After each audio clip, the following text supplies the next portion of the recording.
ഞങ്ങൾ ഇന്ന് പഴനിക്ക് പോവുകയാണ്. അപ്പോൾ ഏകദേശം ഒരു 6 മണിയായപ്പോൾ ഞങ്ങൾ ഇവിടെ നിന്ന് തിരിച്ചു. ഞങ്ങൾക്ക് ഏന്റിയുടെ വീട്ടിൽ നെല്ലുന്തിയിൽ പോകണം. അവരെയും കൂട്ടിയിട്ടാണ് ഞങ്ങൾ പഴനിക്ക് പോകുന്നത്. അതുകൊണ്ട് തന്നെ നല്ല തണുപ്പായിരുന്നു രാവിലെ തന്നെ. വേഗം തന്നെ നമ്മൾ വിട്ടു. അങ്ങനെ നെല്ലുന്നി അവരുടെ വീട്ടിലെത്തി. അവിടെ ഏന്റിയും ഏച്ചിയും ആപ്പനൊക്കെ റെഡിയായി നിൽക്കുന്നുണ്ടായിരുന്നു. അച്ചാച്ചൻ തലേന്ന് അവിടെ പോയിരുന്നു. അച്ചാച്ചന് കാലിന് സുഖമില്ലാത്തതുകൊണ്ട് നമ്മുടെ കൂടെ വന്നിട്ടില്ലായിരുന്നു.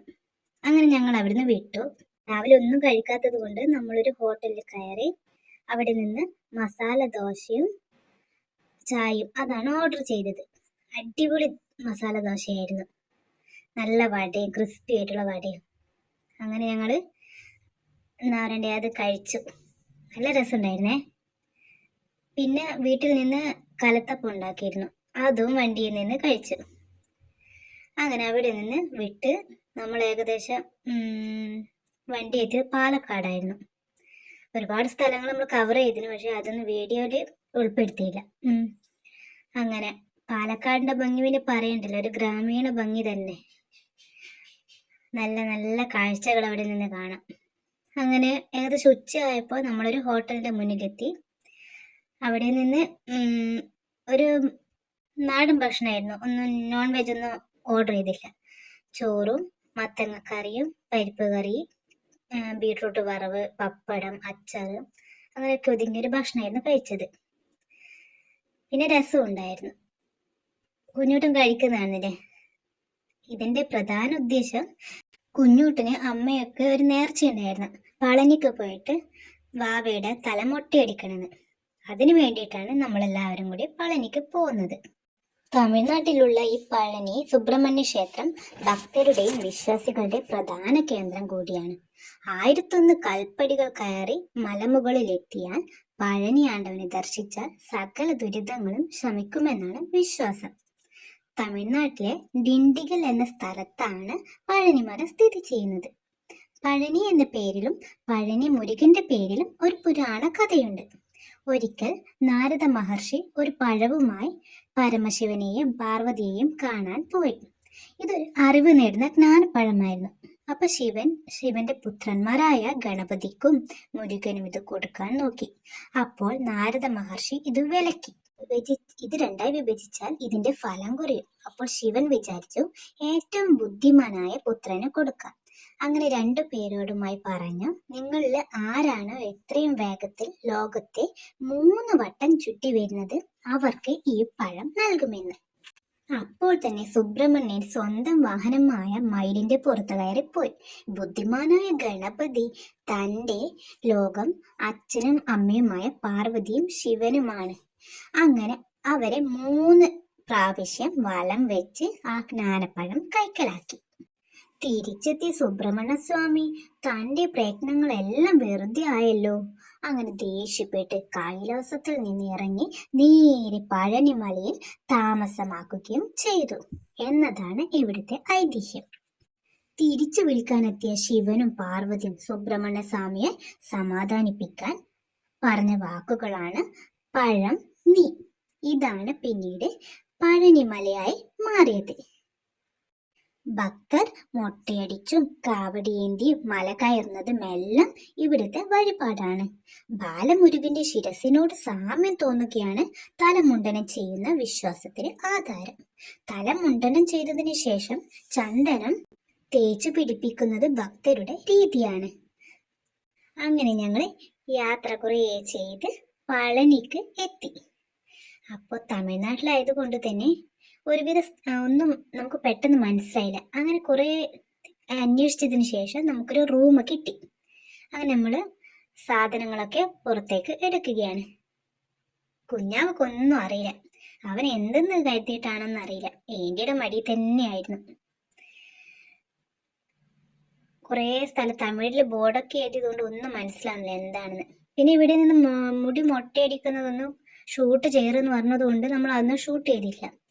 അങ്ങനെ പളനീൻ്റെ കണ്ടോ കുറേ ദൈവങ്ങൾ, സുബ്രഹ്മണ്യ സ്വാമിൻ്റെ ഫോട്ടോ ഒക്കെ കാണാം.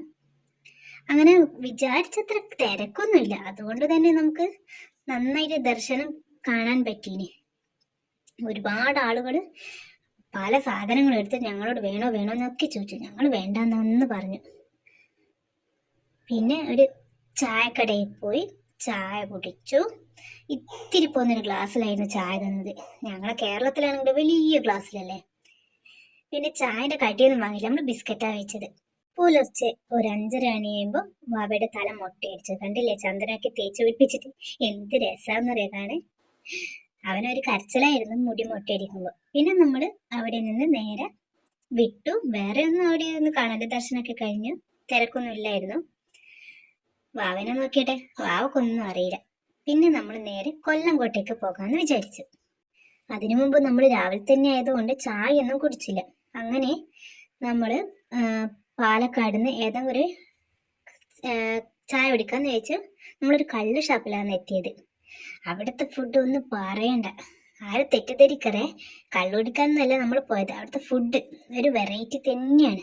നമ്മൾ പൊറോട്ടയാണ് ഓർഡർ ചെയ്ത്.